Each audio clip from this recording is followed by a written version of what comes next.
Welcome to Thái Nguyên News. Now today headlines. Prime Minister Phạm Minh Chính offers incense in relics and business gifts to respect the people in Thái Nguyên. 95 years of Vietnam chase children, trust of workers. First, look at some related news. On July the 27th, the Thái Nguyên Provincial Red Cross Society coordinated with the Phú Lương District Fastland Fund Committee to represent support money for the construction of Unity houses to the family of Mrs. Phan Thị Thanh in Dinh Đàng Hamlet in Trạch Khamiu, Phú Lương District. Mrs. Phan Thị Thanh family is in difficult circumstances. With the support and assistance of all levels and status, the encouragement and sharing of neighbors, her family has built a new house with a total area of 65 square meters, a total cost of nearly 150 million Việt Nam. This is a practical and meaningful work demonstrating the concern of the Red Cross Association and the Fastland Fund in joining hands to help poor households to have stable houses. From 2021 until now, Thái Nguyên Province has newly established over 3,400 enterprises with a total registered capital of over 35,200 billion Việt Nam. To date, the province had 10,200 enterprises with a total registered capital of 145,000 billion Việt Nam. To promote business development, the province has issued many programs and policies to support the private economic sector, such as a policy to help small and medium enterprises improve the competitiveness of provincial enterprises in the period 2021-2025, a policy to support and develop science and technology organizations and enterprises in the province in the period 2021-2025. On the occasion of the 77th anniversary of War Invalids and Martyrs' Day, July the 27, 1947, July the 27, 2024, on the afternoon of July the 27th, the Central Working Delegation led by Prime Minister Phạm Minh Chính offered incense and flowers to commemorate and pay tribute to heroic martyrs at the July the 27th National Historical Relic Site, Ban Cơ Resident Group, Hùng Sơn Thao, Đại Từ District. The leaders of Thái Nguyên Province, including Mr. Trịnh Việt Hùng, Secretary of the Provincial Party Committee, Chairman of the Provincial People's Committee, Mr. Phạm Hoàng Sơn, Chairman of the Provincial People's Council, members in the Standing Committee of the Provincial Party Committee attended the delegation.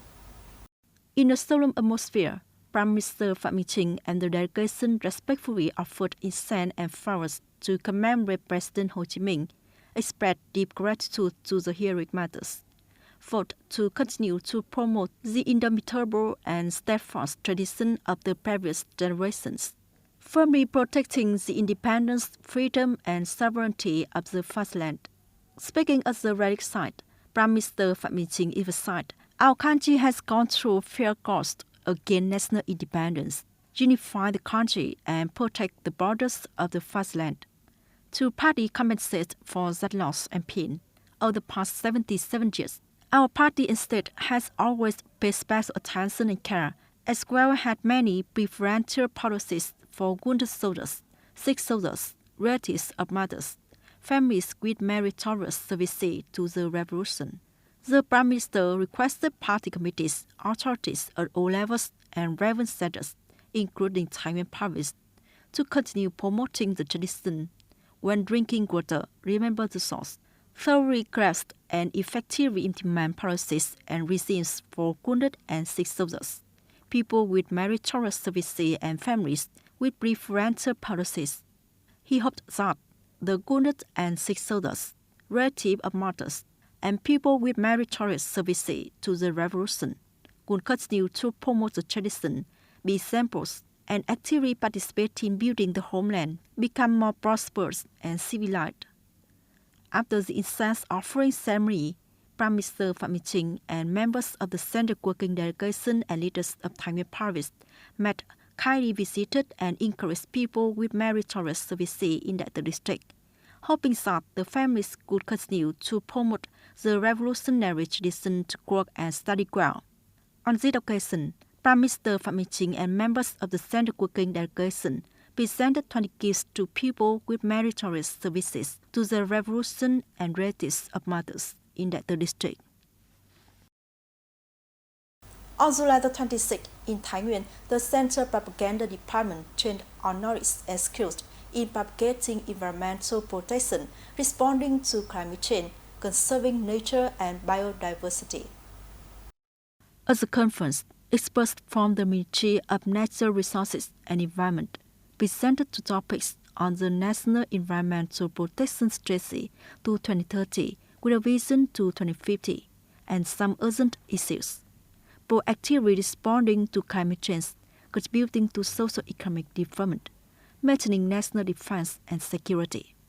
Through training, the aim is to equip knowledge and skill for staff working in information, propaganda and education at all levels, and staff in charge of environmental protection to craft and effectively propagate the party's guidelines and policies. The state's laws in the management and practitioner of national resources, environmental protection and response to climate change. In recent times, the Vietnam Trade Union has always performed well its duty of representing and protecting the legitimate and legal rights and interests of union members, civil servants, and workers. Along with the development of trade organizations nationwide, in Thái Nguyên province, the trade union organization of the trades has overcome difficulties and challenges with the spirit of solidarity, democracy, innovation, creativity, efficiency, and the motto of always focusing on the grassroots, paying attention to protecting the legitimate and legal rights and interests of union members and workers, gradually affirming the position of the trade union organization in the eyes of union members, workers, and society. In 1989, the production and business situation of enterprises was very difficult. In that condition, we agreed in the party committee, the standing committee, together with the provincial people's committee, to launch a movement to compete for excellent labor among workers and civil servants to arouse the spirit and responsibility of workers and civil servants, to produce and increase labor productivity. Every year, the number of union members and workers benefiting from welfare program has increased. In the past 5 years, about 73,000 union members and workers have benefited from the union member welfare program with an amount of over 20 billion Viet Dong. In the past time, ADVT Communist Trade Union has had many cheerful and meaningful activities for employees and workers. I hope that ADVT Communist Trade Union will develop more and more strongly to bring more benefits to employees and workers. Along with the development of Vietnam Trade Union Organization, up to now, Thái Nguyên Province Labor Federation has continuously grown with a total of 9 district and city labor federations, 7 industry unions, 13 affiliated grassroots unions with over 155,000 union members, currently operating in 1,450 grassroots unions. In the coming time, the Standing Committee of Thái Nguyên Provincial Federation of Labor will direct trade unions at all levels to continue to perform well the tasks and functions of the organization in the new situation. First of all, it is necessary to concretize the goals and programs of the resolution of the 30th Congress of Vietnam's General Confederation of Labor, as well as Resolution the 17th of Thái Nguyên Provincial Federation of Labor, promote innovation in content and methods of operation to better perform the function and tasks of representing and protecting the legitimate and legal rights and interests of union members and workers. Facing new opportunities and challenges, Thái Nguyên Provincial Federation of Labor will continue to affirm its role and mission of representing the working class and laborers, strive to compete, determined to implement and successfully achieve the goals and tasks of affirming position of trade union in the political system, contributing to building Thái Nguyên Province increasingly prosperous. That's all we have for today. Thank you for joining. Goodbye and see you next time.